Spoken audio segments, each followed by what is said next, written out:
faedah dari sudut pendidikan, dari sudut tarbiyah. Yang pertama,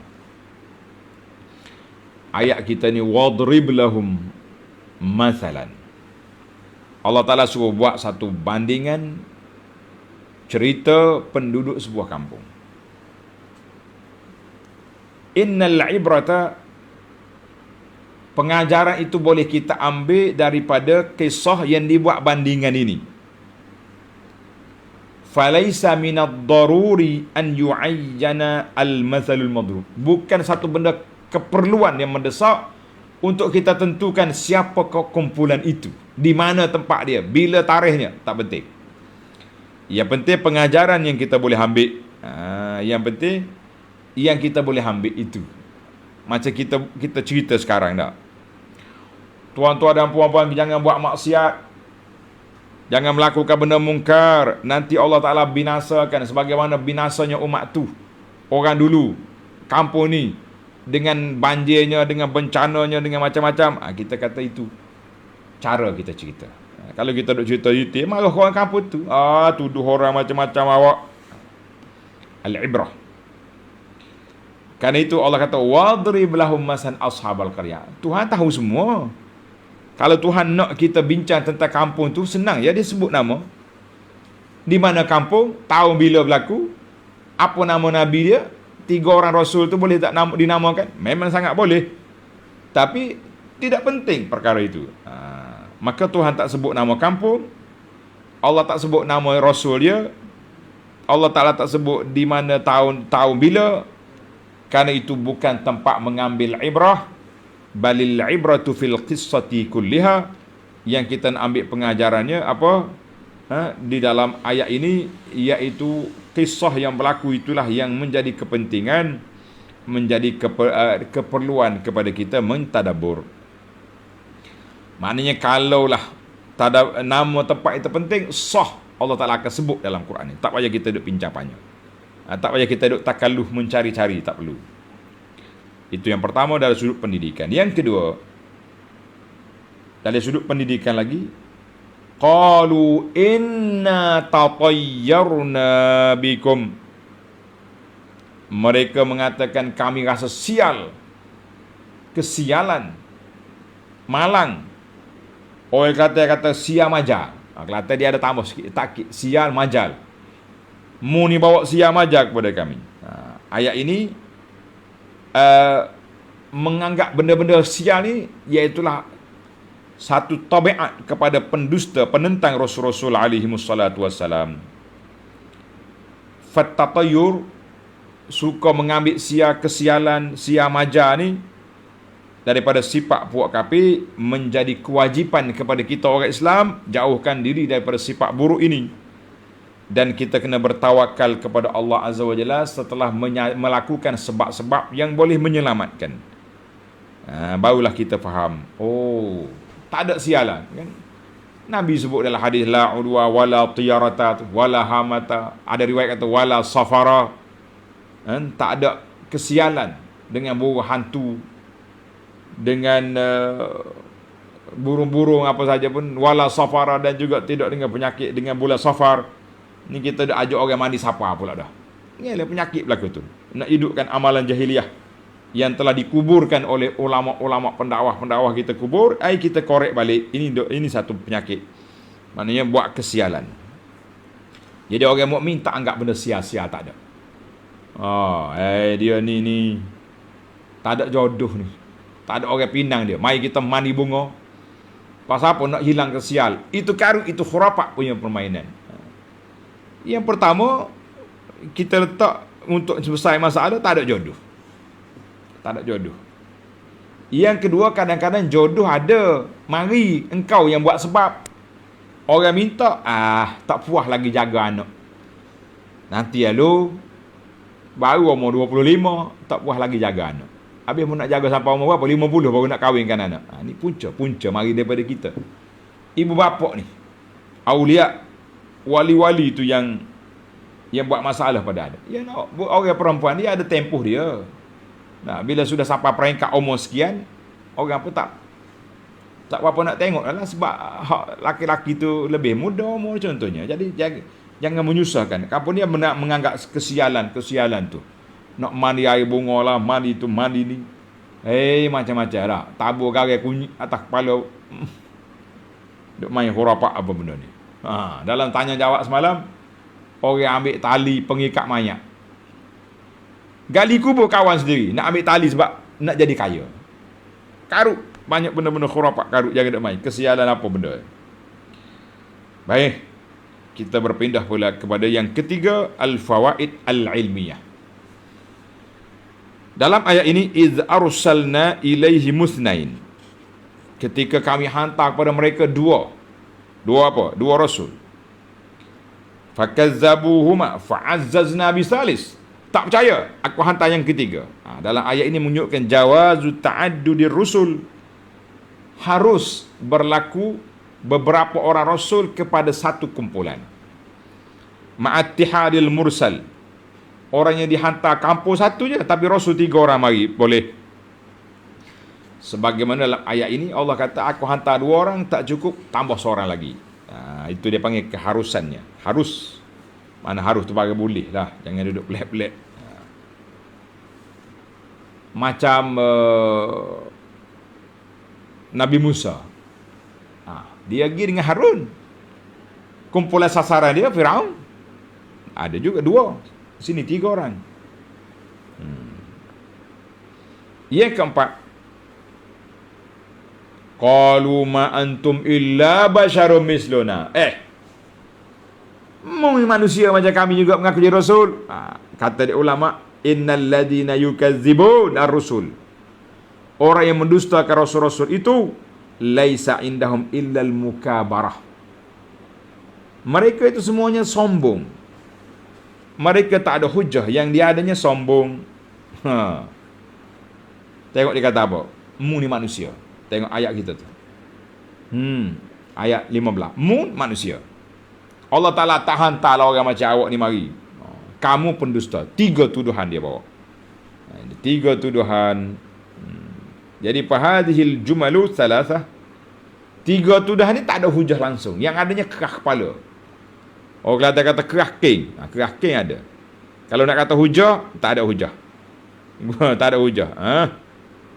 Tidak ada hujah. Jadi dia kata mu ni manusia. Kalau bawa mari malaikat pun, malaikat akan berupa manusia juga. Tak jadi.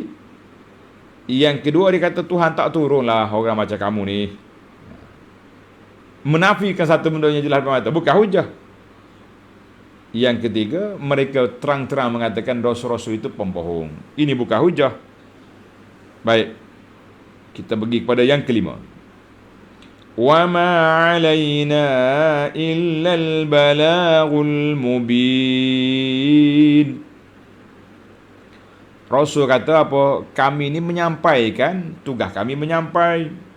Kamu percaya, kamu selamat. Kamu tak percaya, kamu binasa. Ayat ini wa'zu minal mursalin. Nasihat daripada rasul-rasul kepada kaum dia. Bahawa manfaat iman balik pada kamu. Manfaat kamu beriman kembali kepada kamu, bukan untuk aku. Aku selamat insya-Allah, Allah Taala tak akan binasakan aku. Tapi puak-puakmu tu nak selamat, tunggu. Mari ikut kita. Tak mau selamat, tunggu situ. Maknanya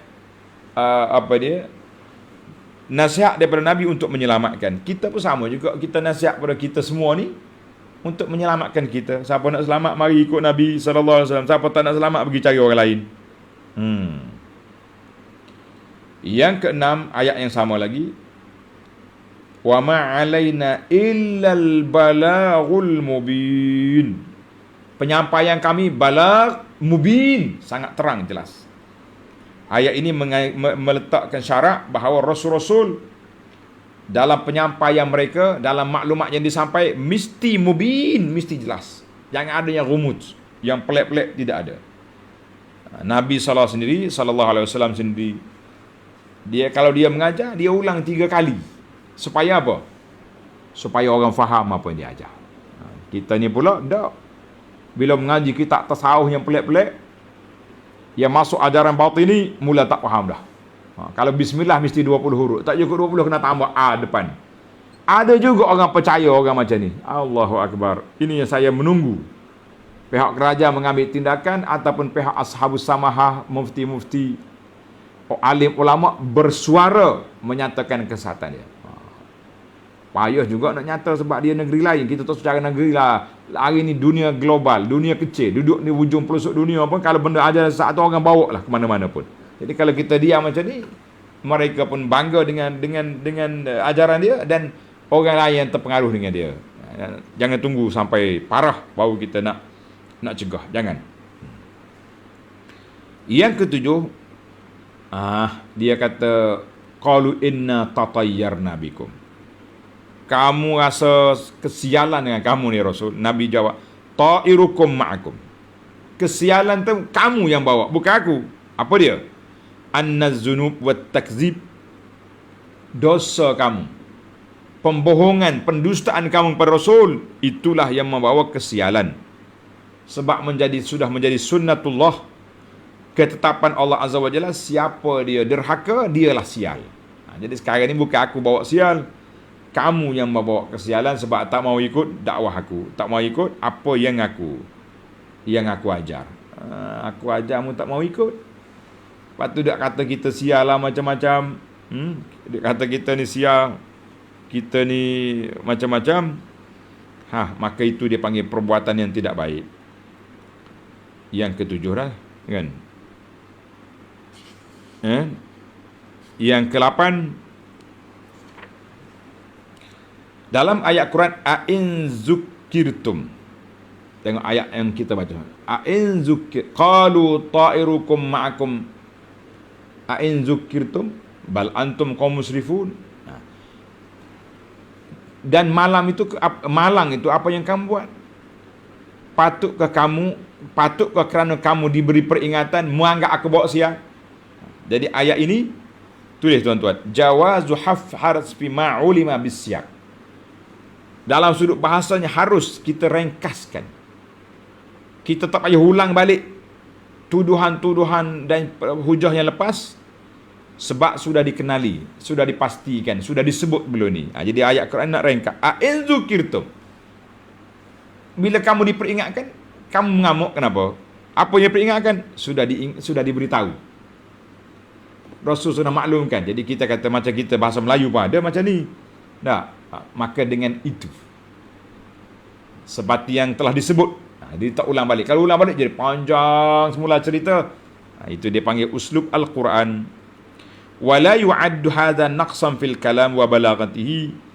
Tidak dianggap perkataan ini kurang ayat ataupun balaghah tak dalam, sebab kita dah sebut belum ni kan, hujah-hujah. Sekarang ni kita kata a'in zukirtum. Jadi apa yang aku nasihat pada kamu tu, itulah sebenarnya yang membawa kesialan, kerana kamu tak mau ikut, bukan aku salah. Itu yang ke berapa? Yang ke-8. Yang ke-9, iz arsalna ilaihi musnain. Maaf dia turun naik sikit. Ini perbahasan dia sudut. Dia kata apa? Iz arsalna ilaihi musnain. Ketika kami hantarkan kepada mereka dua, nusibal irsalu ilaihi ta'ala. Allah Ta'ala nisbahkan yang menghantar itu kepada dia. Arsalna, aku hantarkan kepada mereka dua rasul, binaan ala annahu, kerana mereka itu pergi dengan arahan daripada Allah Azza wa Jalla. Maka setiap benda yang dibuat mengikut arahan, bermakna arahan itu boleh kita nisbahkan kepada orang ni. Kita kata surat dikeluar oleh pihak atasan, ditandatangani oleh menteri ke, ditandatangani oleh siapa ke, maka kita mengatakan, walaupun orang yang bawa surat, orang yang baca surat tu orang kampung, pegawai biasa, tapi kita kata ini daripada Putrajaya mari.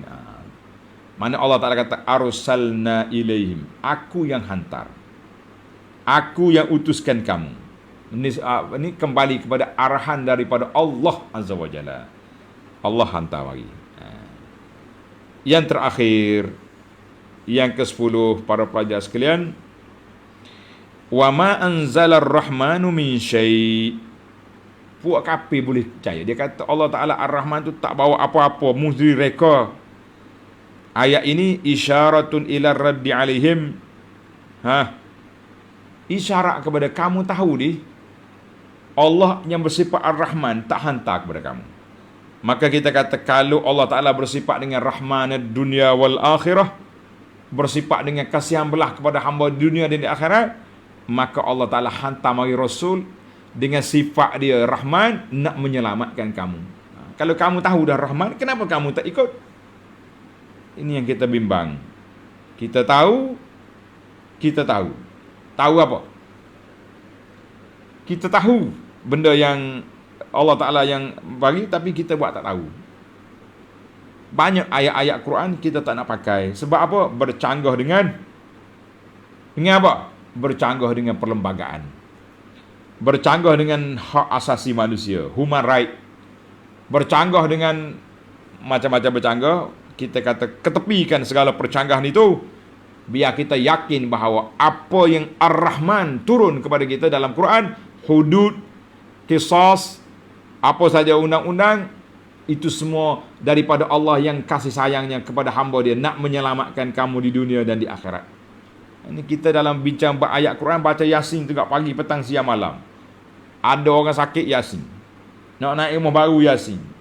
Nak pergi sana, Yasin. Anak nak masuk asrama, Yasin. Anak tengah periksa, mak pergi baca Yasin tepi pagar sekolah. Ada diceritakan demikian. Bila waktu peperiksaan, berderet ibu-ibu duduk tepi pagar sekolah. Duk apa? Duk baca Yasin sebab nak tiup anak dalam periksa. Tak apalah, dah nak baca-baca lah. Nah, kita larang pun tak boleh juga. Ini marah dia. Tapi bila sampai kepada peringkat pelaksanaan Al-Quran, kenapa surah Yasin tidak diambil kira? Ini kita kata jangan duk baca saja Quran ini. Ayat Quran diturunkan untuk diamalkan. Kita yakin bahawa Allah yang menurunkan Yasin ini bersifat dengan Rahman. Kenapa undang-undang Al-Quran tidak dipakai? Wallahu alam. Cukuplah kita dulu 10 fawaid yang dapat kita kutip dalam siri ini. InsyaAllah kita akan sambung lagi cerita utusan di Ashabul Qaryah dalam ayat yang ke-20 dalam siri yang akan datang. Subhanakallahumma wa bihamdika asyhadu an la ilaha illa anta astaghfiruka wa atubu ilaik. Wa sallallahu wa sallama wa barak ala Muhammad wa ala alihi wa sahbihi ajma'in walhamdulillahi rabbil alamin. Wassalamualaikum warahmatullahi wabarakatuh.